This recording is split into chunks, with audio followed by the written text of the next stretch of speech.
नमस्कार, आप देख रहे हैं इंडिया वॉइस और मैं हूं आपके साथ ऋतु। चले बुलेटिन की शुरुआत करते हैं इस वक्त की बड़ी खबर के साथ। मुलायम सिंह यादव के निधन के बाद खाली हुई मैनपुरी लोकसभा सीट पर उपचुनाव में सपा ने डिंपल यादव को प्रत्याशी बनाया है। साथ ही साथ आपको बता दें कि डिंपल यादव पूर्व मुख्यमंत्री अखिलेश यादव की पत्नी और मुलायम सिंह यादव की पुत्र वधू है। आज वह अखिलेश यादव के साथ कलेक्ट्रेट पर नामांकन करने पहुंचेंगी। नामांकन के दौरान सुरक्षा के कड़े इंतजाम रहेंगे और साथ ही साथ आपको बताते चले कि 2019 में हुए लोकसभा चुनाव में मैनपुरी लोकसभा सीट से मुलायम सिंह यादव सांसद चुने गए थे। बीते 10 अक्टूबर को उनके निधन के बाद मैनपुरी सीट खाली हो गई। इस पर 5 नवंबर को चुनाव आयोग ने उपचुनाव की घोषणा कर दी थी। उपचुनाव के लिए जारी अधिसूचना के अनुसार 10 नवंबर से नामांकन प्रक्रिया शुरू हो चुकी है। आज नामांकन पत्र दाखिल करेंगे डिंपल यादव।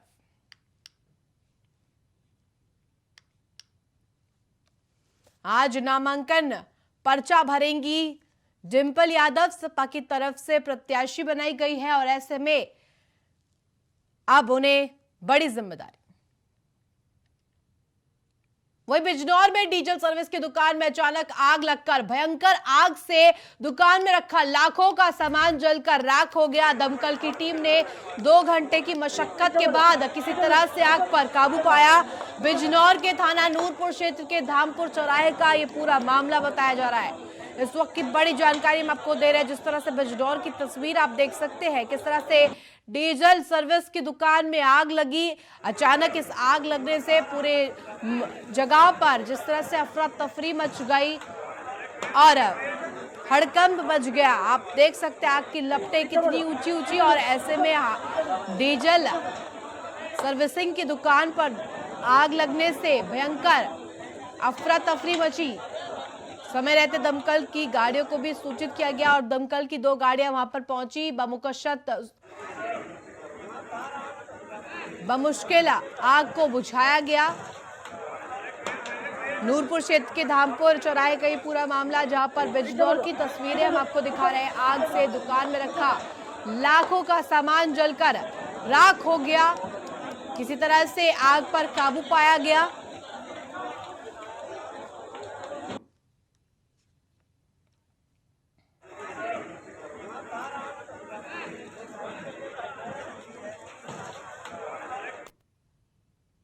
वहीं संभल में 2 समुदायों के बीच जमकर पथराव हो गया। इस दौरान कई लोग घायल हुए, जिसका वीडियो भी सामने आया है। वहीं सूचना मिलते ही पुलिस मौके पर पहुंची और 13 आरोपियों के खिलाफ नामजद मुकदमा दर्ज करते हुए 6 की गिरफ्तारी कर ली है, जबकि फरार आरोपियों की तलाश जारी है। और बताया जा रहा है कि संभल के बनियाठेर थाना क्षेत्र ग्राम मझावली में दूसरे समुदाय का शानू नाम का एक युवक लड़कियों के साथ स्कूल के बाहर खड़ा था, जिसका गांव के ही विशाल सैनी के विरोध किया। और आरोप है कि इसी बात को लेकर दोनों पक्षों के बीच विवाद हो गया। देखते ही देखते विवाद इतना बढ़ गया कि गांव में जमकर पथराव शुरू हो गया। इस दौरान कई लोग गंभीर रूप से घायल भी बताए जा रहे हैं।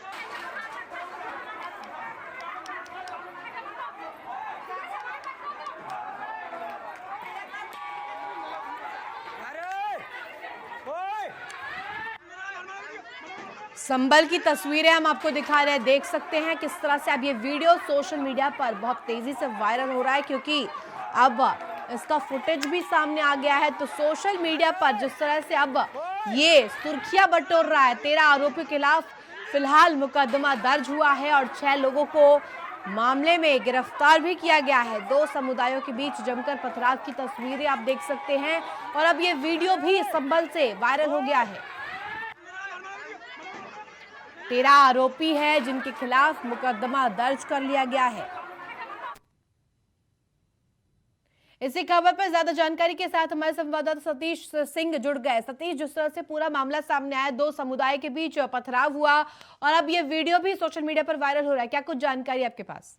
देखिए ऋतु जी, हम आपको बताते थे संभल के 2 समुदाय के बीच में पथराव हुआ है, जहाँ पूरा मामला बनियाठेर थाना क्षेत्र के मझावली गांव का बताया जा रहा है। यहाँ पर जो है दूसरे समुदाय के सोनू नाम का एक युवक है, लड़कियों को स्कूल के सामने बाहर बैठ कर खड़ा था, और लेकिन इसी को देखकर वहाँ के कुछ बाहर लड़कों ने इसे मना किया, विशाल ने मना किया, तो इसी को लेकर उनमें आपस में इतना झगड़ा बढ़ गया कि एक दूसरे को जो है जान के दुश्मन बन गए और उसने जो है पथराव चालू कर दिया। इसी को लेकर जो है करीब 6 लोग गंभीर रूप से घायल हुए हैं, जिन्हें स्वास्थ्य विभाग अस्पताल में भर्ती कराया गया है। माना जाए तो कम से कम ये मामला बहुत लंबा दो समुदाय के बीच में हो गया था। बात ये की जा रही है कि जिस तरीका से जो कॉलेज के स्कूल है, स्कूल के बाहर जो लड़का खड़ा हो जाता था, बताया जा रहा है कुछ छेड़छाड़ की घटना को अंजाम दिया करता था। जी, आपसे जानना चाहूंगी सतीश कि दो जो समुदायों के बीच में ये भिड़ंत देखने को मिली, पथराव की तस्वीरें सामने आई है, तो ऐसे में क्या कुछ वो मेन फूट रही, क्या कारण रहा जिसकी वजह से इन दोनों समुदाय के बीच में इस तरह का विवाद देखने को मिला?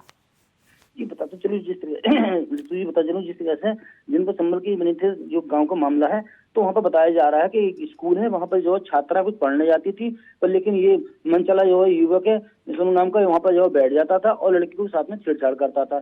इसी को लेकर जो है दूसरे युवक ने इनसे मना किया कि यहाँ पे बैठना, यहाँ मत बैठक रहे, तो लेकिन जो विशाल ने मना किया तो विशाल को इसने मारा पीटा। तो इसी को लेकर विशाल ने जो अपने परिवार वालों को बताया, परिवार वाले वहाँ मौके पहुंचने के बाद में उसे सोनू को पकड़ लेते हैं, पर सोनू को परिवार वाले वहाँ लोग आ जाते हैं, दूसरे समुदाय लोग आने के बाद में वहाँ पथराव कर देते हैं, जिसमें जो 6 लोग गंभीर रूप से घायल हो जाते हैं। इसी को देखते हुए पुलिस मौके पर पहुंच जाती है और वहाँ पे जो 13 लोगों के खिलाफ में मुकदमा दर्ज कर लिया गया है, जिसमें 6 आरोपियों को गिरफ्तार भी कर लिया गया है। जी बिल्कुल, जिस तरह से आपने बताया कि 13 नामजदों के खिलाफ फिलहाल मुकदमा दर्ज किया गया है और 6 की गिरफ्तारी हुई है, तो ऐसे में आप लेटेस्ट अपडेट हमें बताइए कि अभी तक इस पूरे मामले पर पुलिस की जांच कहां तक पहुंच पाई है? जी ऋतु बता रहा हूँ, जिस तरह से बताएं बात रात अधिकारी बात हुई थी और उसी को लेकर बाद में बताया गया था कि जो है 6 लोग तो उन्होंने बहुत जल्दी गिरफ्तार कर लिए गए हैं और जो बाकी लोग हैं उन्हें भी बहुत जल्दी गिरफ्तार करके उन्हें जेल भेजा जाएगा। सतीश, क्योंकि ये दो समुदायों के बीच का मामला है और पहली बार ऐसा मामला सामने नहीं आया, कई बार ऐसे तस्वीरें हम देख चुके हैं कि दो समुदायों के बीच में ऐसी भिड़ंत हुई हो, तो क्या इसको किस एंगल से जोड़कर अब पुलिस जांच कर रही है? जी बता दूं, जिस तरह से एसपी चक्र मिश्रा जी से बात हुई है हमारी और उन्होंने कहा है कि हम सभी पहलू से जांच की जा रही है और जिस जांच में जो भी पाया जाएगा दोषी उसके खिलाफ सख्त सख्त कार्रवाई की जाएगी। सबसे बड़ा सवाल उठता है कि जो भी छात्र वहां पर जो स्कूल में छात्र करते थे, स्कूल के सामने खड़ा होता था, उसे तुरंत गिरफ्तार कर लिया गया है और उससे पूछताछ भी की जा रही है कि आप किस तरह से खड़े होते थे और क्यों खड़े होते थे, तो वो कुछ भी बोलने को तैयार नहीं है। और जिस तरह देखा जा सकता है कि जो 6 लोग पकड़े गए हैं उन सभी से पूछताछ कर रही है, पुलिस पूछताछ कर रही है, बाकी जो लोग बचे हैं उनसे गिरफ्तारी की बात कर रही है। जी बिल्कुल सतीश, धन्यवाद तमाम जानकारी के लिए।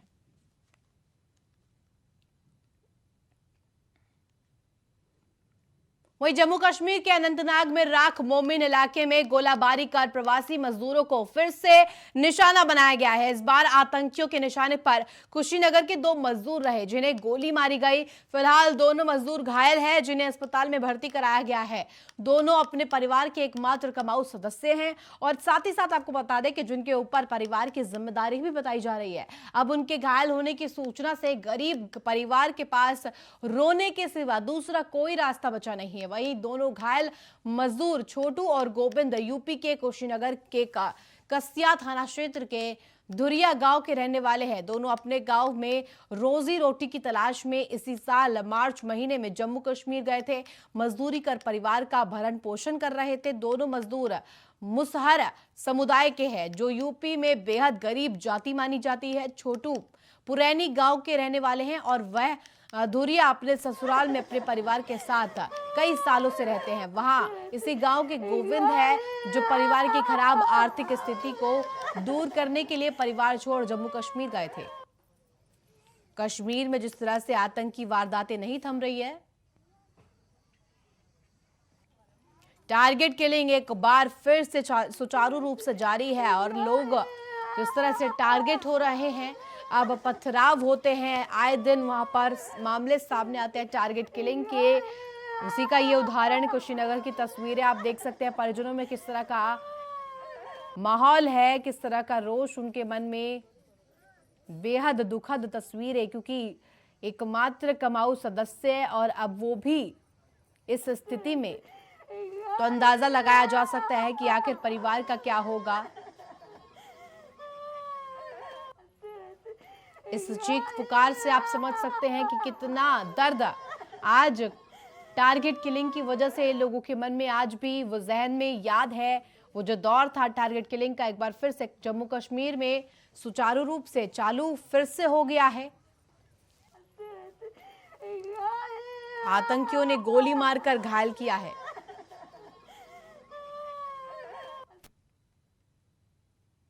वहीं फिरोजाबाद में एक ट्रांसफार्मर में लगी अचानक भीषण आग और आग लगने से इलाके में अफरा तफरी मच गई।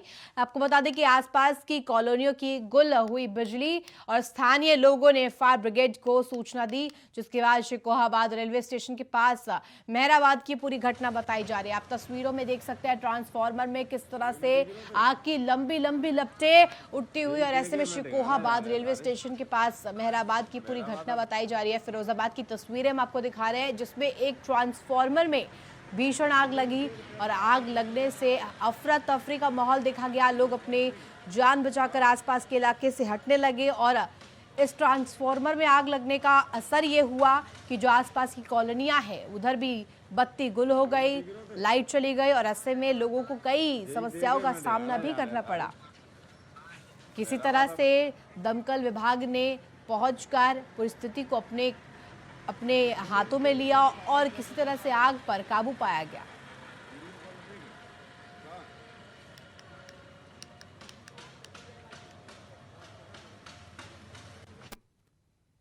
तो चलिए वक्त तो चले छोटे से ब्रेक का, ब्रेक के बाद फौरन हाजिर होते हैं।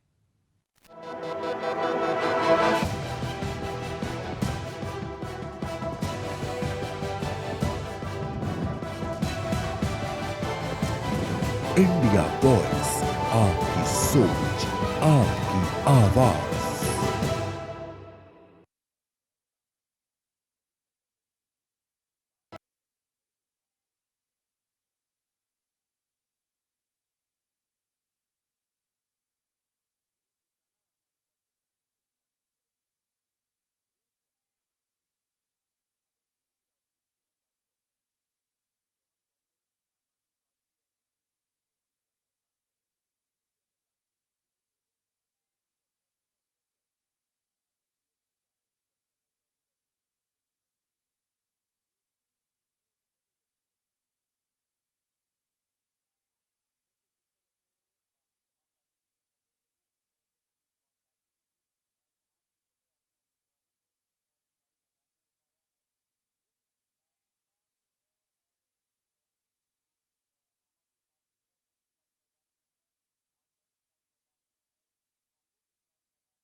इंडिया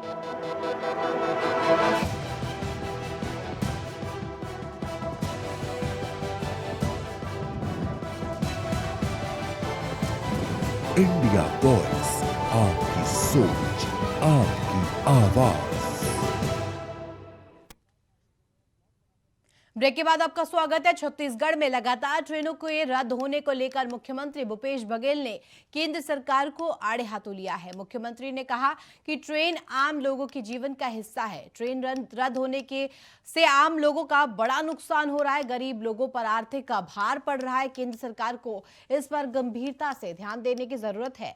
वहीं सीएम ने राज्यसभा में सांसद रंजीत रंजन के नस्लवाद वाले बयान पर बीजेपी के आरोपों पर पलटवार करते हुए कहा कि रमन सिंह के कार्यकाल में नक्सलवाद बढ़ा था, कांग्रेस सरकार में नक्सलवाद कम हुआ। बीते 4 साल में ये स्थिति बनी है कि कोई बड़ी घटना नहीं हुई। कांग्रेस सरकार जो नीति रही है वह कारगर रही है। रायपुर की इस वक्त की जानकारी में आपको दे रहे हैं बड़ी खबर, जो कि छत्तीसगढ़ में ट्रेन पर टकरार होने से सामने आई है। मुख्यमंत्री भूपेश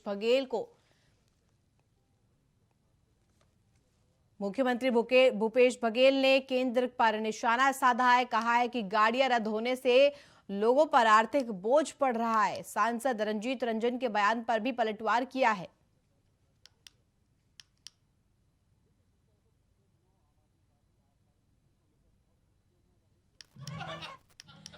भारतीय जनता पार्टी के पास कोई विषय है ही नहीं।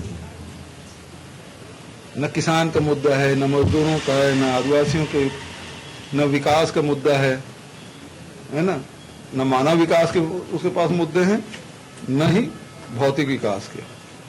उनके पास कोई मुद्दा रह नहीं गया तो एक और धर्मांतरण और सांप्रदायिकता, 2 ही हथियार आरएसएस या बीजेपी के पास, इसके अलावा कुछ है नहीं। भारतीय जनता पार्टी के पास कोई विषय है ही नहीं। न किसान का मुद्दा है, न मजदूरों का है, न आदिवासियों के, न विकास का मुद्दा है ना, न मानव विकास के उसके पास मुद्दे हैं, न ही भौतिक विकास के। उनके पास कोई मुद्दा रह नहीं गया तो एक और धर्मांतरण और सांप्रदायिकता, 2 ही हथियार आरएसएस या बीजेपी के पास, इसके अलावा कुछ है नहीं।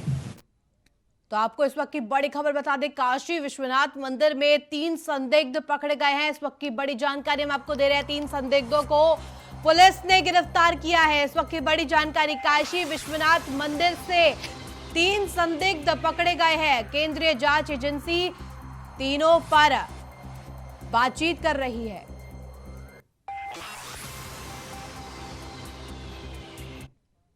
तो चलिए आपको सीधे लिए चलते हैं रुद्रप्रयाग, जहां पर नर्सिंग संस्थान कोटगी का भूमि पूजन करते हुए सीएम पुष्कर सिंह धामी लाइव है। और मैं अनुरोध करूंगा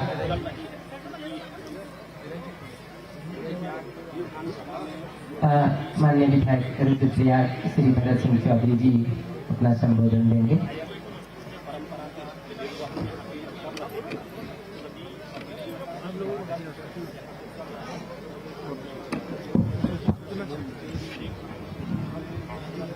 आज कोटगी नर्सिंग कॉलेज के शिलान्यास कार्यक्रम में प्रदेश के हमारे यशस्वी मुख्यमंत्री माननीय पुष्कर सिंह धामी जी हमारे बीच में पधारे हैं। मैं रुद्रप्रयाग की तमाम जनता की ओर से आपका हार्दिक अभिनंदन और स्वागत करता हूं।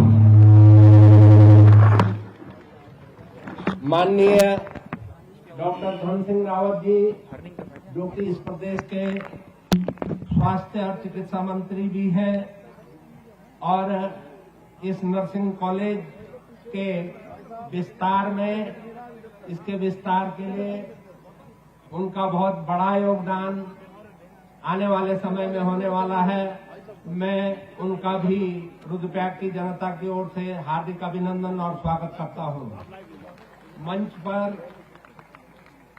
केदारनाथ विधानसभा क्षेत्र की विधायक श्रीमती शैला रानी जी विराजमान हैं। रुद्रप्रयाग विधानसभा क्षेत्र में मैं आपका स्वागत और अभिनंदन करता हूं। जिला पंचायत की सम्मानित अध्यक्ष श्रीमती अमरदेवी साहब भी मंच पर विराजमान हैं।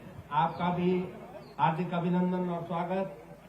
इस सारी वार्ड की जिला पंचायत सदस्य श्रीमती सविता भंडारी जी हमारे बीच में है, उनका भी स्वागत अभिनंदन।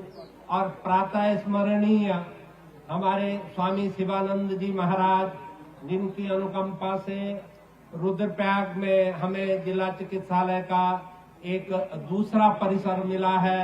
लगभग 25 करोड़ रुपए की इस संपत्ति को आपने उत्तराखंड सरकार को निःशुल्क दान दिया है। और मैं हर मंच से कहता हूं कि आप जो 108 दिवंगत हमारे स्वामी सच्चिदानंद जी थे, उन्हीं की तर्ज पे उन्होंने रुद्रप्रयाग जो शहर है उसकी नींव रखी थी। और आधुनिक रुद्रप्रयाग के निर्माता डॉक्टर हमारे स्वामी शिवानंद गिरी जी हैं। और उन्होंने न सिर्फ उस चिकित्सालय को प्रदेश सरकार को दान दिया है, उन्होंने हमें आश्वस्त किया है कि अगर सब कुछ उनकी इच्छाओं के अनुरूप होता रहा उस चिकित्सालय में, तो आने वाले समय में बहुत बड़ी जमीन भी वो हमें दान देने वाले हैं। तो इसके लिए मैं चाहता हूं कि एक बार आप सब लोग स्वामी शिवानंद गिरी जी का अभिनंदन करें। माननीय मुख्यमंत्री जी के सामने मैं आज यहाँ पर कोई लंबा चौड़ा मांग पत्र नहीं रख रहा हूँ, क्योंकि हमारे माननीय मुख्यमंत्री जी इतने संवेदनशील हैं कि उन्होंने पहले ही सारे विधायकों से उनकी प्राथमिकता के 10 कामों की सूची हासिल कर ली है। तो जो भी इस क्षेत्र के 10 महत्वपूर्ण कार्य हैं वो पहले ही मैं उनकी सेवा में प्रेषित कर चुका हूं। आज महज एक बात का मैं स्मरण दिलाना चाहूंगा, क्योंकि अब यहाँ पर नर्सिंग कॉलेज की स्थापना हो रही है। पुल, यहाँ पर मोटर पुल जो NH 58 से को कनेक्ट करेगा और जिला मुख्यालय से इसकी दूरी महज 14 किलोमीटर रह जाएगी। उसका माननीय मुख्यमंत्री की घोषणा में वो पूर्व से है, वित्त से भी उसको स्वीकृति मिल चुकी है। और मैं उम्मीद कर रहा हूं कि इसी हफ्ते उसका शासनादेश भी प्रथम चरण का जारी हो जाएगा। और अगली बार जब हम माननीय मुख्यमंत्री जी को यहाँ पर लाएंगे तो उसी पुल के उद्घाटन के लिए उनको यहाँ पर लाया जाएगा। तो इसके अतिरिक्त यहाँ पर मैं आपके संज्ञान में लाना चाहूंगा। वही आज वाराणसी में ज्ञानवापी मामले पर सुनवाई होनी है। फास्ट ट्रैक कोर्ट में मामले की सुनवाई होगी। दोपहर 2 बजे मामले में सुनवाई होगी। इस वक्त की बड़ी खबर आपको बता रहे हैं, ज्ञानवापी परिसर हिंदुओं को सौंपने की मांग की जाएगी। फास्ट ट्रैक कोर्ट में मामले की सुनवाई होनी है और ऐसे में आज जो तिथि रखी गई थी कि दोपहर 2 बजे इस पूरे मामले पर सुनवाई होगी। ज्ञानवापी मामले में कथित तौर पर शिवलिंग के संरक्षण से जुड़े इस मामले पर आज सुनवाई। ज्ञानवापी परिसर हिंदुओं को सौंपने की मांग, क्योंकि बोला जा रहा है कि जिस तरह से एक के बाद एक वहां पर जानकारी लेने के लिए लोग पहुंच रहे हैं, इससे वहां पर जो सबूत है हिंदू से जुड़ी जो आस्था के वहां पर चीजें हैं उनको हानि पहुंच रही है।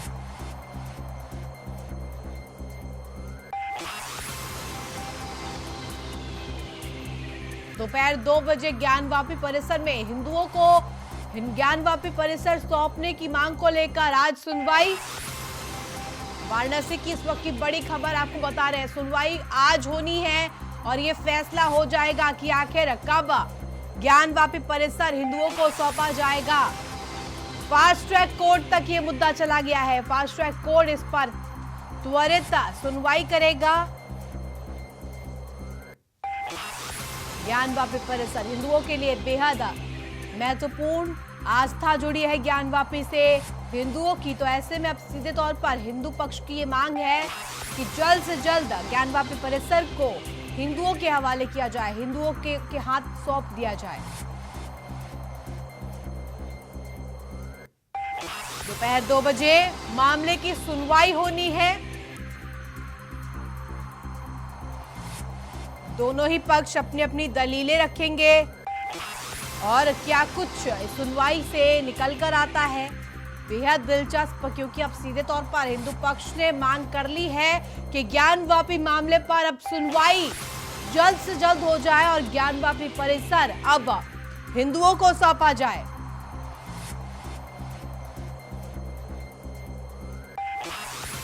बीते दिनों भी इस पर सुनवाई हुई थी। अब सीधे तौर पर हिंदुओं की मांग, ज्ञानवापी परिसर हिंदुओं को सौंप दिया जाए।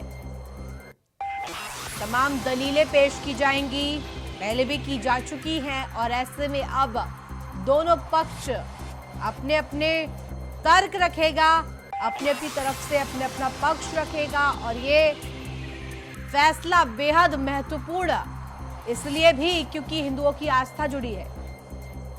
इसी खबर पर ज्यादा जानकारी के साथ हमारे संवाददाता अखंड प्रताप शाही जुड़ गया है। अखंड, जिस तरह से ज्ञानवापी परिसर को लेकर अब हिंदुओं ने मांग कर रही है कि जो परिसर है ज्ञानवापी परिसर उन्हें सौंप दिया जाए, तो आज उस पर अहम सुनवाई होनी है। वाराणसी में फास्ट ट्रैक कोर्ट में यह मामला है। बिल्कुल, आज सुनवाई होनी है और फास्ट ट्रैक कोर्ट में इस मामले को रखा गया है। और इन सारी चीजों के बीच में अगर ये देखा जाए तो ये 8 नवंबर को ही इसमें फैसला आने की बात कही जा रही थी लेकिन उस दिन जज अवकाश पे थे और इसकी वजह से आज का दिन निर्धारित हुआ है। 18 अक्टूबर तक दोनों पक्षों को लिखित बहस दाखिल करने का समय दिया गया था, जिसका 27 अक्टूबर को जो दलीलें पूरी हो चुकी हैं उसको लेके वो सारी दलीलें जो पूरी होने का समय था वो 27 अक्टूबर को सारी दलीलें पूरी हो चुकी हैं। 15 अक्टूबर को अदालत में दोनों पक्षों की दलीलें पूरी हो गई थी और 27 अक्टूबर को तिथि नियत की गई थी। अब सारा मामला ये है कि इस पूरे मामले में जो वादिनी है किरण सिंह, उनकी तरफ से मुस्लिमों का प्रवेश वर्जित करने, परिसर हिंदुओं को सौंपने और शिवलिंग की पूजा पाठ पर पाठ और राजभोग वगैरह की जो अनुमति मांगी गई थी, उस पे आज फैसला आ सकता है कि इस पर क्या किया जाना है। और चूंकि ये senior division fast track court Mahendra Kumar Pandey की अदालत में ये पूरा मामला चल रहा है, तो अब ये आज देखना है इसमें फैसला आता है कि क्या फैसला आता है इसमें कि सुनवाई योग्य है या नहीं, दाखिल वाद जो है वो सुनवाई योग्य है या नहीं, इस पर आज फैसला आ जाएगा। बिल्कुल अखंड, धन्यवाद तमाम जानकारी के लिए। तो फिलहाल इस बुलेटिन में इतना ही। आप देखते रहिए इंडिया वॉइस। नमस्कार।